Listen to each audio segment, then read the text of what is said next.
don't start taking the information as, oh, how do I micromanage every specific human? I'm not trying to micromanage anybody, and neither should you. Patrick says, hey Derek, I have a question that relates to the evolution of desire. Men and women having developed disparate mating strategies, largely through evolutionary pressures. I'm curious how this applies to various business contexts. For example, do you have any thoughts on managing gender relations in a team? Are there any books that you can recommend? It's a privilege to be here. Thanks for all the value.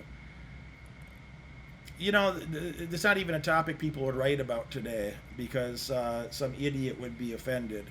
Some idiot would be offended at the idea that men and women are different, where clearly men and women are different. They have different values, they have different goals, and I think that the book that you read this week outlines that, you know, quite explicitly. That gives tremendous amount of context into, you know, some of the motivations of, you know, male motivations or female motivations, which doesn't mean there's not some spectrum in between or some crossover in between, but there's a reason that there's stereotypes or archetypes exist, and the reason isn't because they were made up by some oppressor. It just those are people's. They tend to be people's preferences for outcomes, you know, based on the evolutionary pressures of their ancestors, and. Anyone who's offended by that, I wouldn't care to hang out with such an idiot. I'd have no interest whatsoever. So, you know, read the book and make good use of it.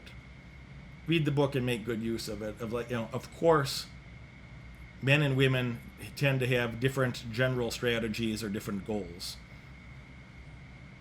Not a controversial idea for the last 300,000 years of evolutionary psychology, the last 300,000 years of evolution of Homo sapiens.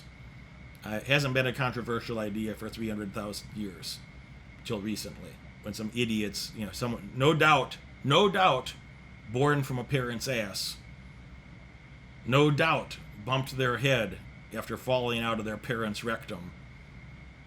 They decided that should be a controversial idea. It's not a controversial idea. It's just, you know, those are the evolutionary pressures that, you know, impacted different genders differently, impacted people from different geographic areas differently.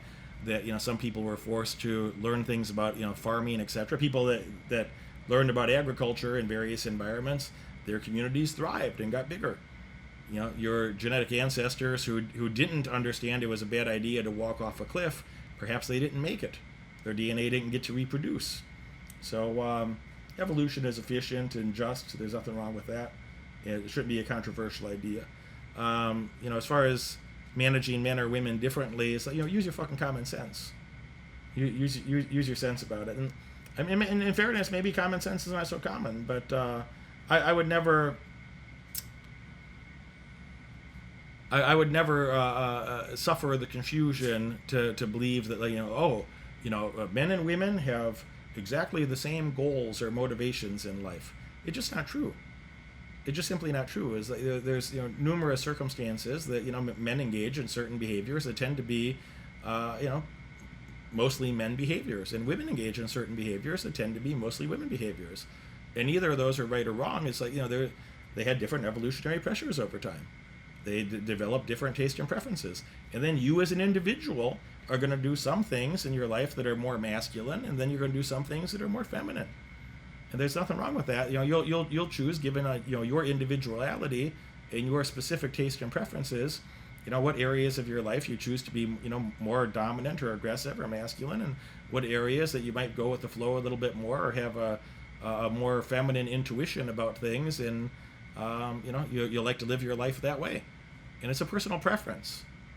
Neither is right or wrong. It's a personal preference, and all of us have, you know, both elements of those personalities within us, or some imprint on your head that allows you to access or relate to that in some way. But you know, don't start taking the information as you know, something like, you know, oh, how do I micromanage every specific human? I'm not trying to micromanage anybody, and neither should you. You should, you know, micromanage yourself and make sure that you're doing a very good job conveying your personality, your identity, your tastes and preferences. Make sure you do a good job conveying that, so other people in your environment can make an informed decision, and so you can make an informed decision. Is it good for you and them to hang out together, or should you get rid of them right away? And I think you'd have better outcomes like that than trying to micromanage things based on your interpretations of those things. Jimmy says, what traits do you look for in a contractor so you can stay away from them? So you know to stay away from them. If somebody breaks their word to me once, they really, it's a rare occasion they never get to do so again. You know, you kind of have one warning on that. If I just met somebody and they're bullshitting me a little bit, and I'm knock that shit off right now. That's not what we're doing here. Don't bullshit me. Don't lie to me again. And nothing to talk about. If that's their personality and that's how they like to do business, I don't want to do business with that. I like people that are blunt. I like people that they're going to be straight shooters with me. And if I don't trust, if it's not clear to me that I can trust an individual, I don't want to be around them. I don't want to be around them. So the first one for me is that trust factor. And then part of that trust factor is are they reliable? Are they going to show up consistently? Are they going to do high quality work? Are they going to say nice words to me but not follow through? So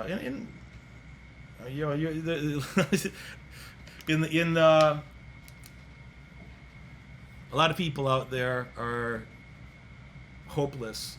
They're just hopeless as far as they can't keep their word. They don't even keep their word to themselves. They're not going to keep their word to you. They're not very overly concerned about their integrity or their long-term outcomes. They're just myopically focused on what they can get right now, and unfortunately, that's most of humanity. That's a whole lot of humans are that way. So, get used to it. Welcome to Earth, and get used to that sort of thing. But try to avoid those that you can for sure. And good thought, Jimmy. But try to avoid people that aren't on the up and up. Thanks for watching. Success is not for everybody, and it may not be for you. But if you're a current or future champion, if you have what it takes to win, and you are dedicated to a life of more winning, more success, a life of abundance with other people that have shared values to learn more and earn more, if that's you, you're going to want to follow this channel. You're going to want to watch my video releases every Monday and every Friday. I look forward to working with you in the future. I'll see you back here soon.